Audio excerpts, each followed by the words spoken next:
al-asmaul husna. Al-asmaul husna, memohon dengan al-asmaul husna mempercepat terkabul doa. Seperti Quran surah ke-17 Al-Isra di ayat 110.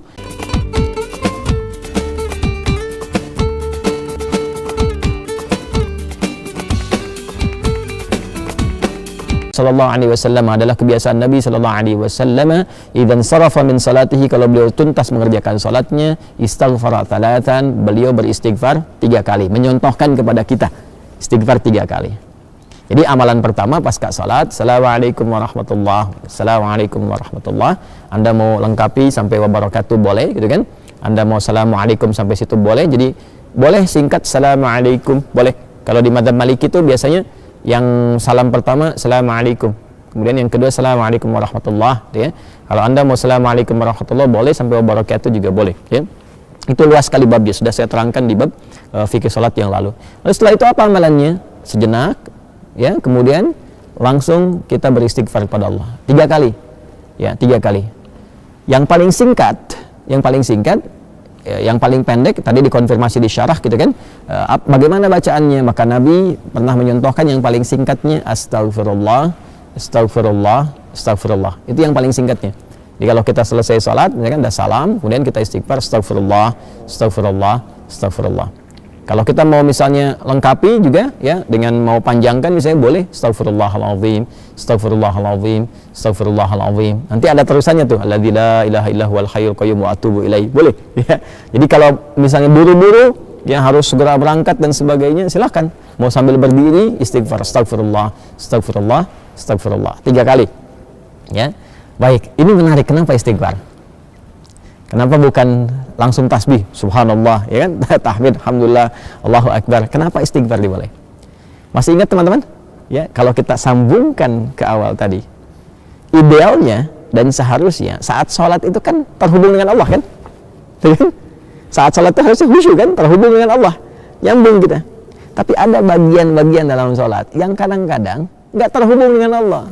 Bahkan dimulai dari takbir pun kadang-kadang sudah nggak nyambung, ya, tahu-tahu udah waladolin gitu kan. Padahal tadinya baru takbir tuh, ya, tahu-tahu baru sadar udah waladolin kan, amin tuh, ya. Nah, itu sesuatu yang kurang dan akan dilengkapi. Maka ketika akan melengkapi, adab pertama kita minta ampun dulu sama Allah. Seakan-akan kita mengatakan begini, ya Allah, ampuni hamba yang seharusnya tadi dalam sholat, ya, hamba bisa maksimal terhubung denganmu, tapi ada bagian-bagian tertentu yang kurang maksimal. Maka sebagai adab kita istighfar, astagfirullah, ya Allah saya minta ampun, ya Allah saya minta ampun. Ini kaitan dengan sholatnya, ya, ini kaitan dengan sholatnya. Ini bagian yang pertama. Baik, yang kedua ada kaitan juga nanti dengan pembuka kedoa. Pembuka kedoa, karena doa ini doa yang terbaik itu salah satunya adalah doa yang dimulai dengan istighfar. Doa yang dimulai dengan istighfar. Karena doa itu spiritnya begini, doa itu kan permohonan yang paling suci, bersih. Nah, akan sampainya kepada Allah yang maha suci. Sedangkan sifat Allah dalam menerima doa disebutkan oleh Nabi, innallaha thayyibun la yaqbalu illa thayyiba. Allah itu maha baik, maha suci, tidak menerima kecuali yang baik-baik saja. Ya, maka permohonan yang baik itu akan sampai kepada Allah yang maha baik jika hatinya baik dan jika dirinya baik. Makanya ada orang-orang yang ketika bermohon kepada Allah, dicontohkan oleh Nabi, dulu ada orang-orang, Nabi, saya katakan langsung hadis Nabi saja, ya. Qala Rasulullah sallallahu alaihi wasallam bima ma'na kama qala Rasulullah sallallahu alaihi wasallam, thumma dzakara rajula asy'atha aghbara yutilu as-safara, ya kan? Yamuddu yadayhi ila as-sama'i fayaqulu ya Rabb, faqala Rasulullah sallallahu alaihi wasallam anna yustajabu lidzalika famat'amuhu haramun wa mashrabu haramun wa ghudhiya biharamun fa anna yustajabu lidzalik. Nabi mengisahkan seorang lelaki yang menempuh perjalanan panjang yang diniatkan untuk menaati Allah, itu berpotensi mengabulkan doa. Makanya kalau sedang safar banyak berdoa. Safar ke yang baik-baik, ya, bukan safar ke tempat-tempat gak jelas, gitu kan. Kemudian setelah itu sampai di situ dia mengangkat tangannya. Orang yang mengangkat tangan untuk berdoa, kata Nabi, innallaha hayyun karibun. Sungguh Allah itu sangat maha mulia dan sangat maha memahami, ya, keadaan hambanya, ya. Maka ketika hambanya mengangkat tangannya, sulit, ya, untuk tidak terkabul doanya. Cepat bagi Allah mengabulkan doa. Demikian terjemah bebasnya kurang lebih seperti itu. Kemudian dia berkata, ya Rabb, memohon dengan al-asmaul husna. Al-Asma'ul Husna. Memohon dengan Al-Asma'ul Husna mempercepat terkabul doa. Seperti Quran surah ke-17 Al-Isra di ayat 110. Qulid Allaha awid ar-Rahman ayyamma tad'u falahul asma'ul husna. Sebut nama Allah, sebut nama Ar-Rahman. Kalau mau spesifik, pilih salah satu nama di Al-Asma'ul Husna sesuai dengan kebutuhan kita. Jadi dia melakukan 3 hal yang seharusnya mempercepat doanya 3 kali lebih cepat dari keadaan biasa. Tapi komen Nabi apa? Kata Nabi, anna yustajabu lidzalik. Bagaimana doanya bisa dijawab? Susah dijawabnya nih. Kenapa? Mat'amu haram, sumber makanannya haram. Kan masyrabu haram, sumber minumannya haram. Ya, kemudian juga maaf, malbasu haram, pakaiannya haram, wa ghudhiya biharamin, dan perangkat hidupnya haram. Anna yustajabu lidzalik. Jadi yang haram-haram yang bisa bersumber dari maksiat, dari kesalahan, itu menutup, kadang-kadang jadi hijab. Ya, semakin tinggi, semakin kuat pekerjaan haramnya, semakin tebal penutupnya. Ya, semakin tebal penutupnya. Tapi kalau haram-haram dosa-dosanya misalnya kecil-kecil, tipis tuh sekatnya. Ya, kalau tipis kan cahaya masih bisa tembus kan. Tapi kalau tebal kan mantul. Itu ilustrasinya begitu. Ya, sedangkan Allah kan pemberi cahaya, nurun ala nur. Ya, cahaya nggak bisa nyampe tuh kalau Allah berikan, nggak bisa tembus ke kitanya karena hatinya bermaksiat. Maka untuk membuka itu dengan istighfar. Astagfirullah, astagfirullah, astagfirullah.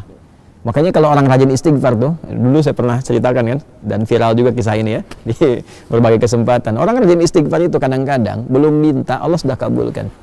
Saya tidak harus mengulang tentang kisah tukang roti ya dan sebagainya gitu. Tapi itu indah sekali, latihan deh, latihan. Sampai istighfar itu di kebiasaan, bukan hanya pasca salat.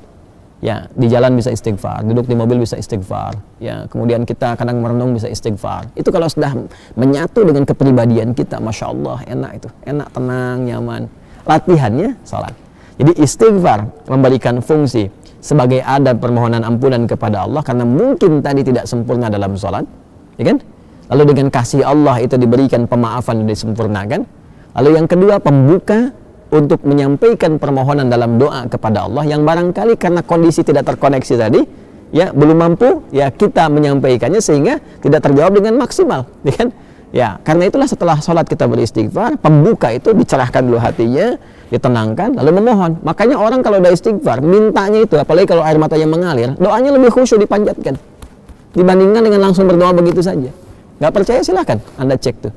Ya, ingat dosanya apa, ininya apa, ngalir air mata, minta itu seketika tuh cepat sentuhannya ke jiwa. Nah, karena itu nanti bab doanya terletaknya itu setelah itu. Setelah istighfar itu nanti ada doa pembuka dulu, ya. Nah, karena itulah setelah Anda berdoa, kan? Setelah Anda istighfar, ya kita istighfar, astagfirullah, astagfirullah. Kalau mau dilengkapi silakan, astagfirullahaladzim, astagfirullahaladzim, astagfirullahaladzim. Kalau astagfirullah itu yang paling pendek ya. Memahami jangan begini. Nabi kan katakannya astagfirullah, jadi harus begitu, tidak. Hadis yang lain pun banyak juga, satukan ke situ. Ini baru satu hadis. Ya, dan astagfirullah kalimatnya itu syarah hadisnya. Syarah hadis ketika dikonfirmasi, hadis pokoknya mengatakan istighfar thalathan, beristighfar 3 kali. Nggak disebutkan bagaimana caranya. Kalau kita ngaji hadis, kita temukan ada 3 nih, versi yang pendek, versi menengah, versi yang panjang. Ya, memahaminya bagaimana? Kalau sedang buru-buru, ya kalau mau singkat, astagfirullah, astagfirullah, astagfirullah. Kalau sedang agak santai, astagfirullahaladzim, astagfirullahaladzim. Kalau mau lebih panjang lagi, lebih santai lagi, astagfirullahaladzim, alladzi la ilaha illa huwal hayyul qayyum wa natubu ilaih, gitu kan? Astagfirullahaladzim, alladzi la ilaha illa huwal hayyul qayyum wa atubu ilaih. Atubu untuk pribadi, natubu untuk banyakan. Ya kan? Jelas ya? Jadi itu yang bisa kita katakan. Tapi 3 kali ini maksudnya sampai merasakan ke jiwa, bukan cuma di lisan.